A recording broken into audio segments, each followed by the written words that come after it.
Okay. All right, David, I just noticed that there have been some people on, and I Hmm. didn't go live with this. So I am just going to back up because you are and I are the only ones here right now. So what I'm going to do,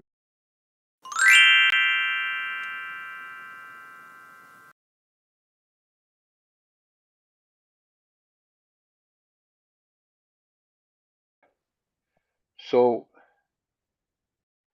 I just wanted to remind everybody who's here that Lisa Connor will be here on December the 3rd, and she's a wildlife photographer and a macro photographer. Excellent work. So she's going to be talking about her challenges in doing wildlife photography and macro photography, and she'll be very happy to talk to you about that. And let's see, that's about it for that. And then we talked a little bit about archival stuff and so forth. But what I'd like to do right now is if you can kind of, David, get your arachnid, is that right? Photograph ready? Yeah. So, um,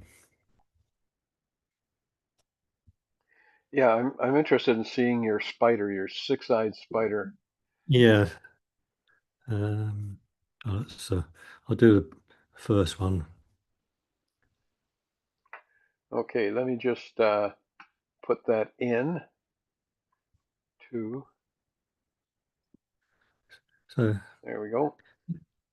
so it had pretty long legs on it.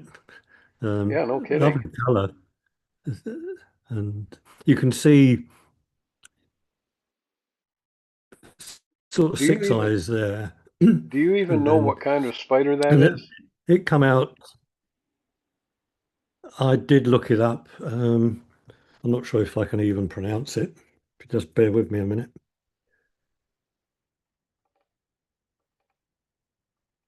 It's the beauty of the app.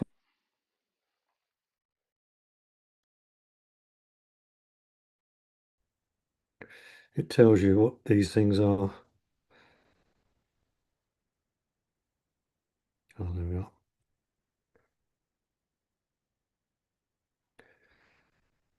Ooh, it's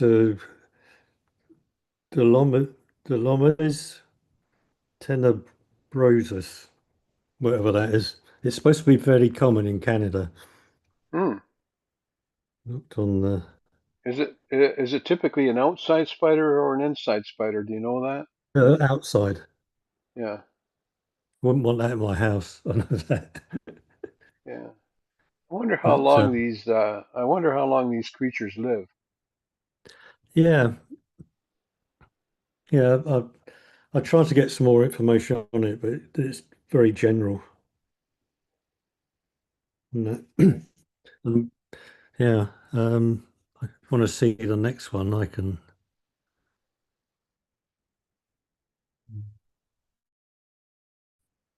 That one. This one.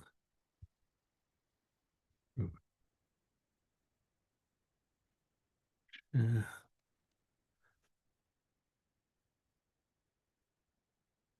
Oh, yeah. So, as I A say, I little was able closer. to get closer, zoom in, and so you can see. I don't know if you can see my. So you've got the six eyes, and then if you look very carefully at the top two on either side, I'm sure there's another two there.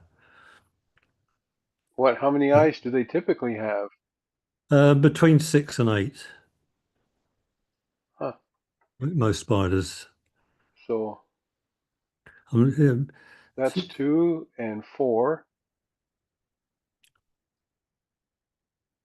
and you say there might be some on the side there. yeah, so they look like where the two big eyes are at the top.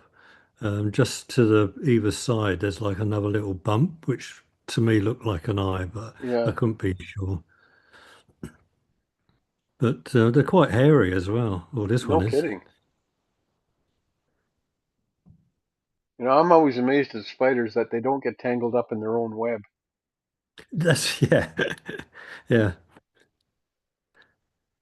Yeah. Wow. So yeah, so it's, I was, even though I say it myself, I was pretty pleased with that. Although I spent God knows how long laying flat on the ground, trying hoping he wouldn't move or it wouldn't Yeah. move. Well, I think he was fascinated by you. I think so. Yeah, just kept looking, as you say. What? Why has he only got two eyes? What's happened to the rest of them? Oh, that's a good one. So Well, yeah, that's I'm glad you showed me that macro shot of the spider. That's quite something. Good macro shot.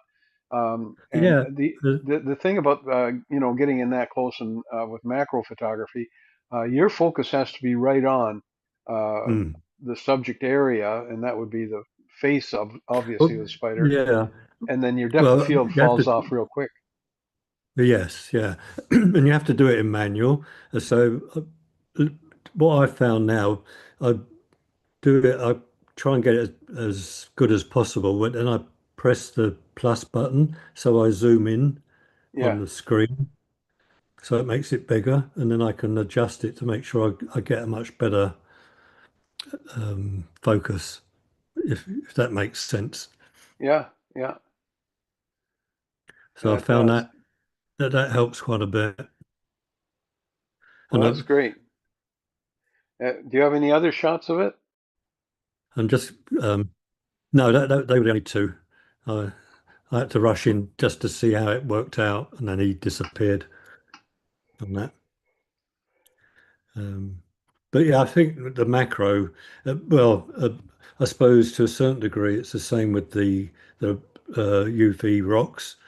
I think what I was doing, I was the UV lamp was too close to the rocks, so Yeah, it was not allowing me to focus properly. So I've since been trying a few other things, putting them further away, and again getting a much better image, more clear. Because when you put the UV on it, it tends to make it very bright anyway. So again, it's difficult to actually um, focus on it. But getting there, it's all trial and error. yeah. No, it is all trial and error many times until you've built up the experience, and then Hmm. it just the experience helps you be a little bit faster at it. That's all. Yes, yeah, Okay, well, thank you very much, David, and I that's really okay. appreciate you showing us that. Um, and for those viewers that, oh, okay, we've got Lisa Marie in here. She is the one that's going to be joining us on the 3rd of December. All right. So, yeah, mark that date. Uh, I know that she was going to send me one of her macro photographs. And I don't know, Lisa, if you were in here earlier and saw the little ad that I put up that I showed you. But um, this is what I've shown people who are coming to this channel. I know that one of these will be replaced by a macro shot. And then I also showed this that you'll be coming on December the 3rd. So thanks for joining us on YouTube. I really appreciate you coming in. That's super. Um, and of course, uh, when Lisa comes in, she's going to be coming in on Zoom.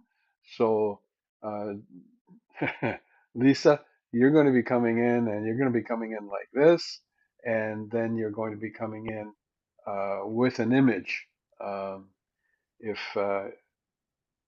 you saw that David put up an image there, and that's uh, that's the way you're going to be shown as a thumbnail in the corner, and your images will be nice and big. But yeah, thanks, Lisa. It's nice of you to drop in. Okay. And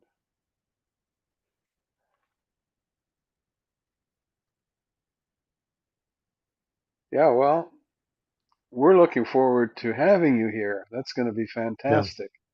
And I'm going to ask you to promote it as well. Lisa, if you don't mind. I know that your friends would probably like to see you and the work that you do, and talk a little bit about some of the challenges that your type of work runs into, as well as some challenges with equipment. Um, I know that the biggest challenge most photographers have with equipment is A, it's too expensive. B, they don't have enough. Um, because that, yeah, it's always it's like any hobby. Any hobbyist, I know some audiophiles who listen to music and they listen to sounds that I swear that only their dog can hear. But you know what? They spend thousands of dollars on their speakers and woofers and tweeters, and their amps. And if they're real dedicated audiophiles, I even think they buy no tube amps. And tubes are hard to get a hold of. I think the only people that make tubes anymore are the Russians. So, yeah, we're looking forward to hearing about Lisa's adventures in the wild. Yeah, And yeah, that's going to be fun. Okay, Lisa, thank you for joining us. And I noticed we've got a few more people on YouTube. If you don't mind just joining us in the chat on YouTube, let us know where you're from and what kind of photography you're interested in. One of the things that on this chat that we have on every Wednesday night at 7 o'clock, except I have to admit that tonight I started the chat and I didn't turn on the YouTube. And so the chat was a bit late, and that's why I went back to the beginning and showed you some of the things. Uh, and one of the things that we were talking about, and for those of you that are here, I think this is pretty important. And David, you'll forgive me, but I'm just going to go over yeah, this again. sure. And that is, why do you take photographs? For those of you who are on YouTube, tell me why, like I know why Lisa takes photographs, but why do you take photographs? What's the purpose of taking photographs? Now, I've whittled it down, of course, things that interest you and so on. But for me, for 55 years, I was taking commercial photographs. I photographed so many things.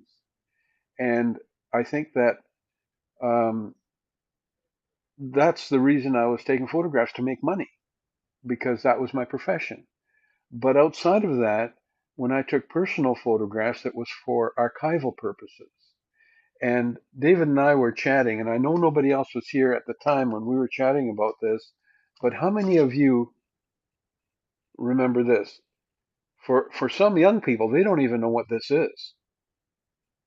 And if I have a photograph on this and take this in right now to have a photograph taken off this, can they? I mean, does a kid at the photo shop, at the print shop, even look at this and say, "What is this? I've never seen one of these before." And they probably don't have a reader for it. And it's the same thing. I mean, I've got, stuff in here that I've collected, and let's see, I think I've got it here somewhere. Yep. Okay. And these are floppy disks, just like the other one's a floppy disk. Again, I doubt if very many people have a reader for this at the photo store. I don't know if they do or not. And then, of course, the famous zip drive. That's another one that was used quite a bit by commercial people like myself. Even the college had zip drives, external zip drives, for about a year. But things change. Look at this. How many of you know and have used these? You might know about them and these cassette tapes, but how many have cassette tape players? So there might be, some speeches, voiceovers, something like that, music even, that you've got on these that you can't read anymore because you don't have the player anymore. Matter of fact, how old is this? Okay. And what kind of tape is this? Anybody know? Anybody familiar with this? Oh, Janet, welcome. And you enjoy a lot of different types of photography, but you must have a favorite though. You must have a favorite.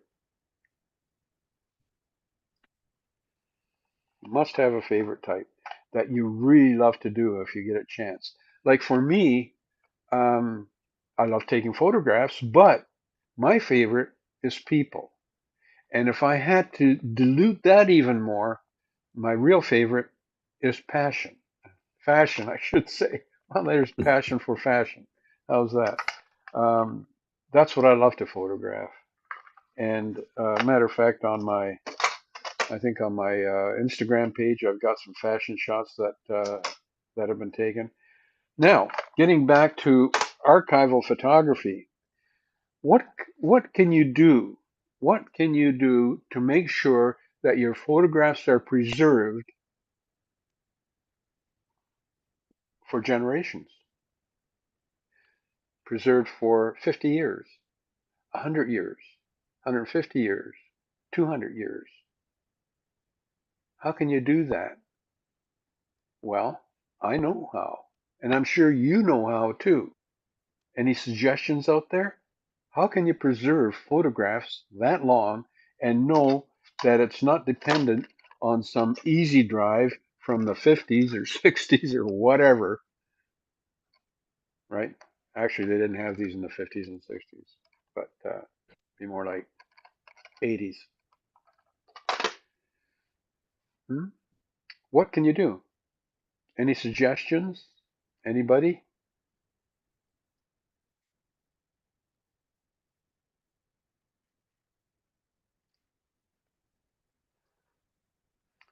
So, Janet, favorite? Probably nature and wildlife. Well, then, Janet, you should come here on December the 3rd because we have somebody on YouTube who's going to be my guest, who's going to be my guest, and they're a wildlife and macro photographer, and that's Lisa Connor.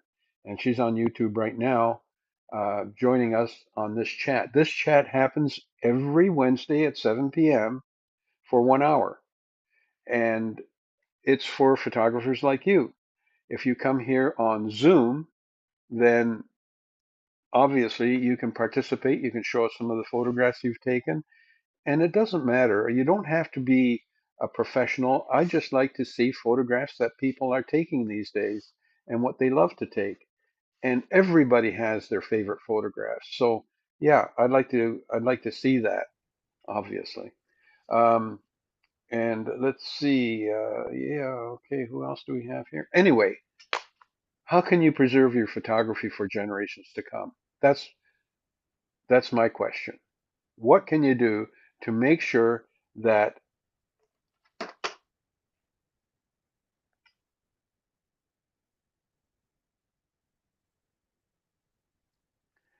Oh, I appreciate that. Yeah, not everybody can make it, but it is on you. It will be on YouTube. It'll be recorded. If you can come here live, that's even better, because then you can ask questions and you can make comments. And I think that you know that's part of the whole process. That's what I want to do with this chat that I started a little while ago, is to be able to have the photographic community, my past students, my present students, anybody who's interested in photography to join us and further their education in photography. You'll find other guests have been here, and there will be other future guests. Matter of fact, um, somebody like Lisa um, will be probably coming back at some point to be specific about just macro photography or just bird photography or just wildlife photography in a specific way, because sometimes you want to narrow it down a little bit and find out what tips and tricks Lisa might have for those people who may be interested in taking photographs like Lisa has.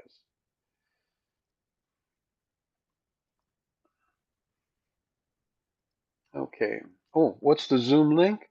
All right. I can post that here.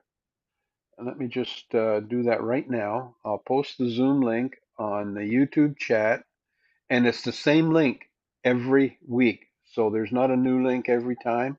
It's the same link. All right, and so I'll post that.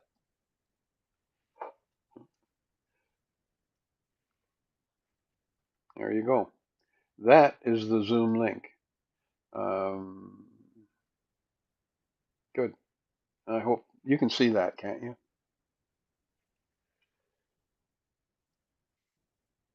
Yeah. So you're welcome to come here on YouTube. You're welcome to join us on the Zoom link. The nice thing about the Zoom link is that you can participate, and it's always nice to have you here, see your face, and maybe actually make some live comments or requests. And that's the other thing that I'm after is that if you're interested in any specific thing about cameras or photography in general, or even the profession of photography that I've been involved with for that many years, then yeah.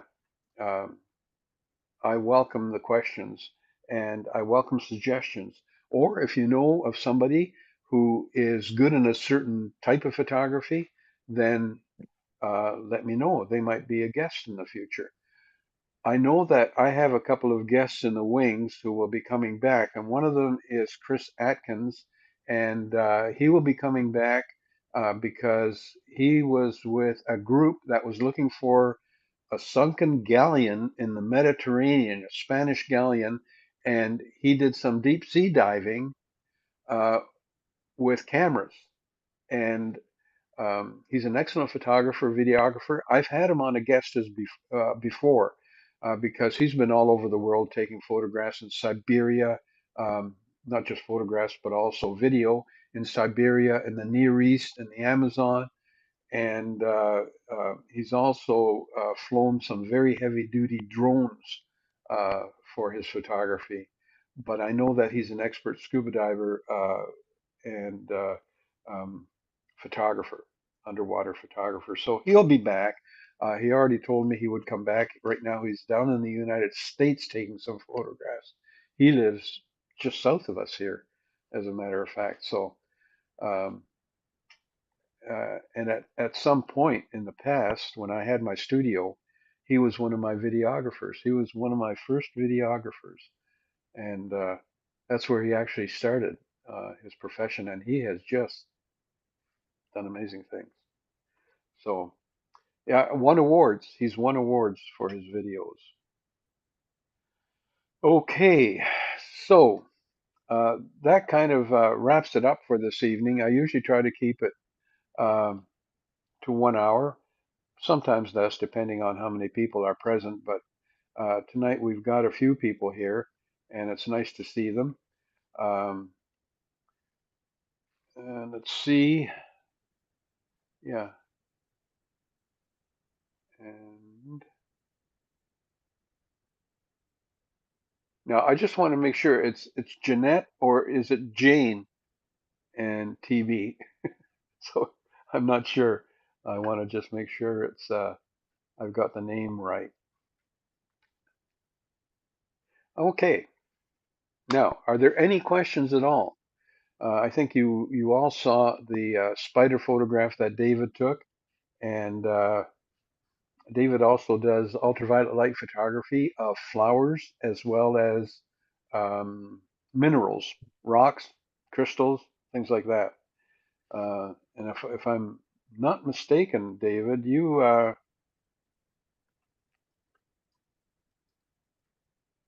actually imported some minerals, didn't you, to take Yes, ultraviolet yeah, shots of? Where'd they come from? China. China. So you're Everything you're comes from you're China. you're importing rocks to Canada. It's like we don't have enough rocks, you Yeah, know? well, Is it- yeah, they got a vast array of different rocks, a lot cheaper. It's just amazing, really. So there's I found a few places in the States, but they're pretty expensive Yeah. on that one. So, Okay. Thanks, Jeanette. All right. That's great. Now I know. That's super. Well, again, Jeanette, thank you for being here.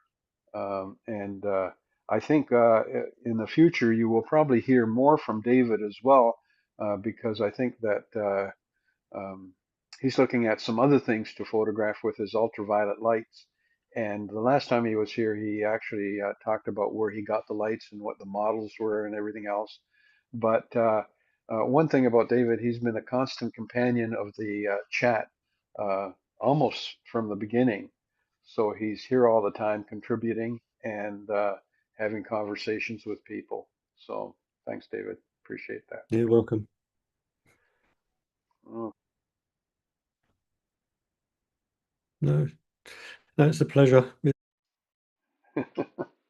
Yeah, it's kind of yeah, it's kind of interesting because I'm using software to generate all these different slides and what do we call them? Um, they're called scenes.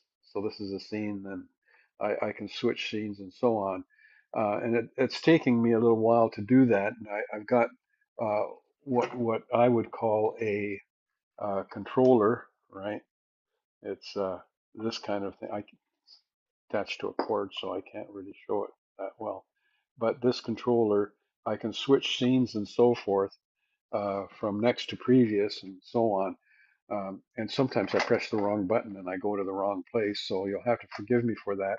I'm still a little bit new at all this, and that kind of makes it exciting for me too. I'm always learning and getting better at it, hopefully. At any rate, for those of you that are on YouTube that didn't come on and say anything or say hello, at least I wish you'd say hello and let me know where you're from because it's always exciting. A couple of weeks ago, we had some people from India and oh, Switzerland. We had somebody from Switzerland, and I hope he comes back sometimes because he was an interesting guy. He was I believe he was a pilot. I'm not sure what size planes, but I know for sure that he was a fixed wing, just the pleasure planes that we have here at the Brantford Airport, that kind of thing. So that it was interesting chatting with him, and he was chatting about equipment, and he asked me some questions about depth of field and focusing, and uh, one of the questions he asked, I think, I'm trying to remember what he was talking about, um, and it had to do with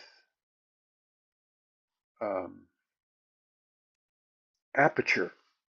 It had to do with aperture, and there was a special type of aperture that he was talking about. I can't remember what it is now, but that type of aperture that he was talking about is slightly more accurate than the apertures we use as still photographers, but it's primarily for videographers or cinematographers. So I think I managed to get a message to him that that's the difference between his type of aperture and our f-stops. So that's always interesting to talk to people about different types of photography. And this is a good place. This chat is a good place to come and not only pick up new information and marvel at some of the work that people are doing because um, there's some really fantastic stuff that people do, not on a professional level, just on a serious amateur level. And I got to tell you, I've seen amateur photography that beats some of the professional photographers I know. They're just like amazing. And it just goes to show you, you can become a professional photographer and not be as good as some amateur photographers. And you might be better at sales, maybe. That might be the secret. But anyhow, let's see, what time is it? We got 6 minutes left.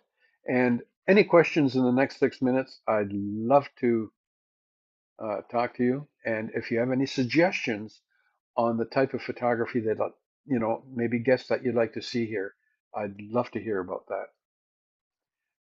Okay. Or is there anything about cameras that puzzles you? What kind of equipment are you using? How long have you been into photography? Questions, questions.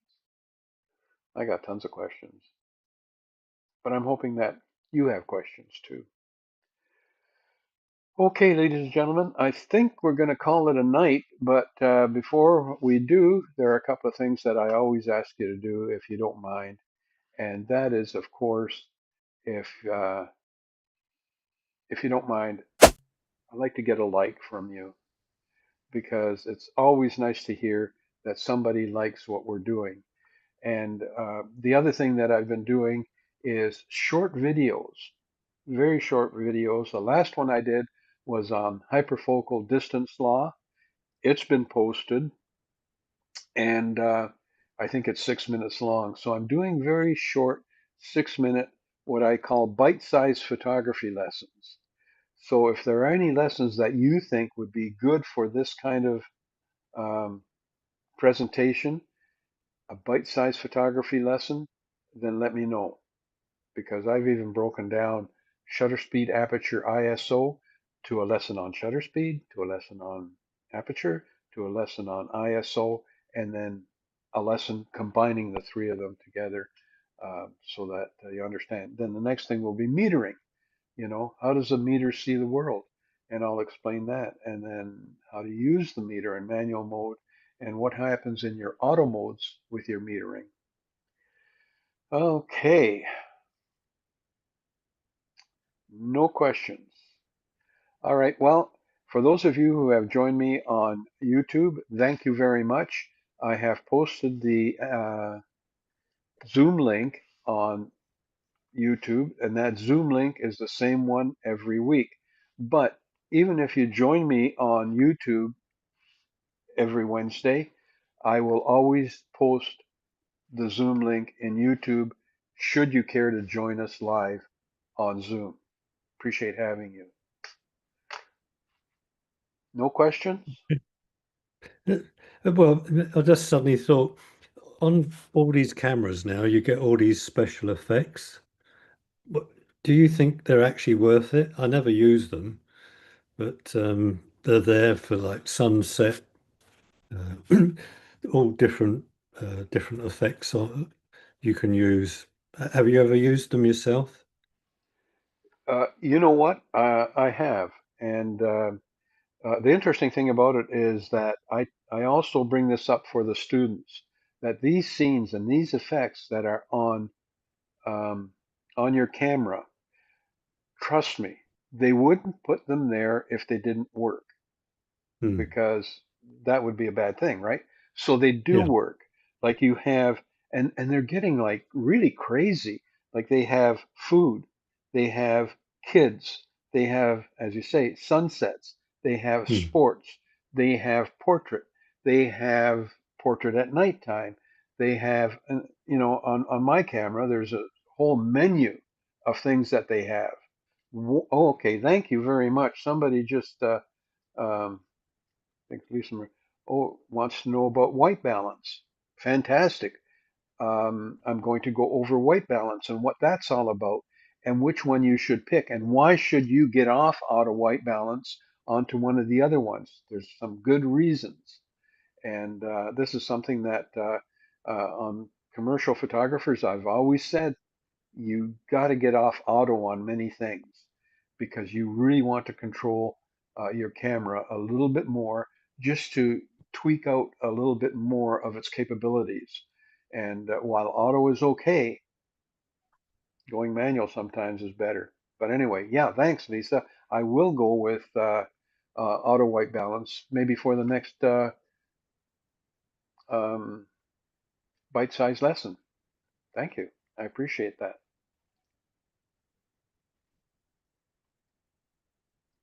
Oh, here we go.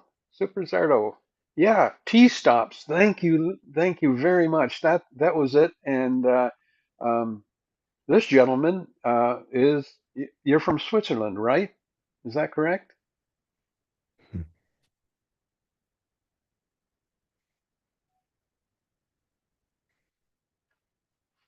Yeah, I'm just waiting for the answer. There's a probably 11-minute lag between me and YouTube.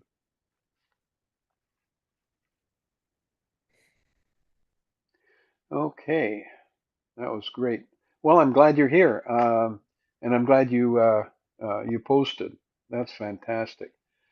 All right, so Lisa, next one is going to be on white balance and what Kelvin is all about, degrees Kelvin, and why light balance is so important in photography. Now, granted that if you're shooting a lot of raw, maybe it's not as important because if you mess up your white balance, you can always correct it in RAW before you take it into something like JPEG or PNG. But I always say take the photograph the best way possible so you have the least amount of editing time. I I enjoy Photoshop, but I don't enjoy editing photographs that I know should have been taken correctly to begin with. That that's a pain. I like modifying them. I like messing around with them, but I don't like correcting them because it should have been done in the camera. So that's just me.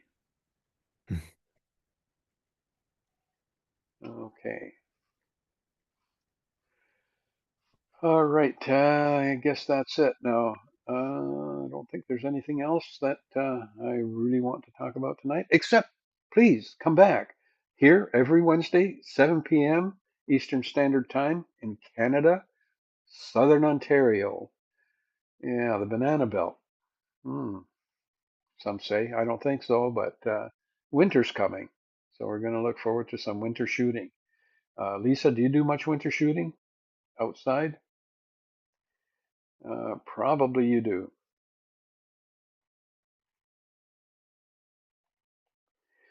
Anyhow, let's see. I don't think there's anything else I can bring up for you.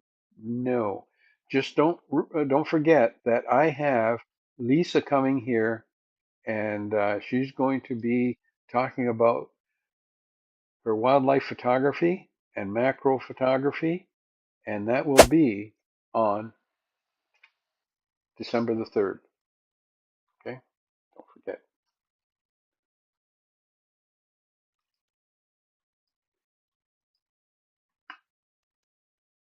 Okay. Oh, thank you. Yeah, you are. It must be, what time is it in Switzerland right now? It must be, what, 6 hours difference here? 14, 2 a.m.? Would it be around 2 a.m., 1 a.m.? I could Google it, but yeah, yeah. Okay, thanks. Yeah, and I'm sorry. Super Zardo, I forgot what your first name was. I think you gave it to me the last time you were here. And this time I'm going to write it down so that I remember. I've got a little book now that I've started. Where is it? It was here a minute ago. Ta-da. Yeah, here we go. And to make note of people's names because sometimes um, their aliases aren't their names. So, um, but sometimes they are. Like Janet is Janet. So that's great. So Janet was here. I'm just going to write that down. And yeah, mm, I think that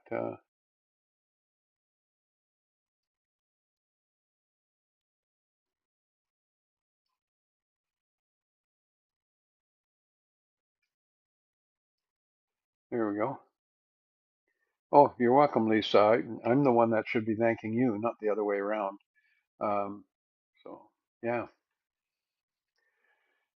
uh,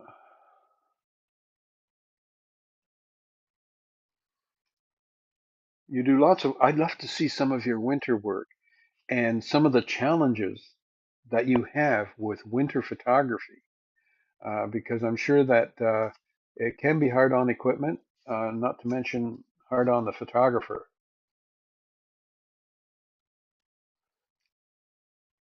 Dirk. Okay. Is that spelt Dirk? Is that the correct pronunciation? Correct pronunciation, um, or Dirk?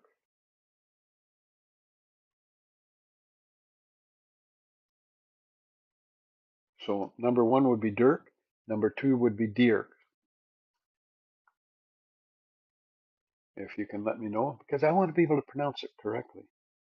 Uh, Switzerland.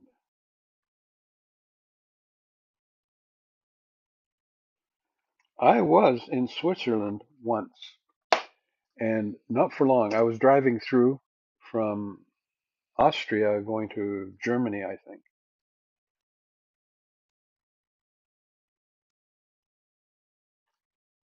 Perfect. Thank you very much. Appreciate it. And I'll just I'll write that down so that I've got it phonetically. Dirk. Super. Well, that's it for tonight, ladies and gentlemen. If you don't have any other questions, then I'll be here next Wednesday, and there'll be another topic that we'll cover. This time we were covering why do you take photographs, and don't forget, um, the best way to preserve your photography is a book or prints, because if you do a book, uh, somebody 200 years from now can open this up. They don't need any kind of interface, or they don't need to plug it in. All they need is daylight, and I think we will probably still have daylight, I hope, um, in a couple of hundred years. But that's the way to preserve your photographs that you want for posterity, for future generations to look at. And I love looking at albums. Um, Fortunately, my father was a fairly decent amateur photographer, and so I have lots of albums of the 30s and early 40s. As a matter of fact, even the 50s, because he was still shooting then quite a bit. But and I love going back and seeing because I'm interested in fashion. I love seeing the clothing they wore, the cars they drove, and all that. Maybe one of these days, if I've got nothing else on the chat channel, I'll show you some of these photographs from Hungary from those days. Fascinating. Anyway, what I'd like to do is I'm going to go back and I'm going to ask you to please, um, if you don't mind, give me a like. And obviously, what I'd like you to do is subscribe. And if you do that, I appreciate it. And I'd like to say good night and thank you very much for being here. Have a good week.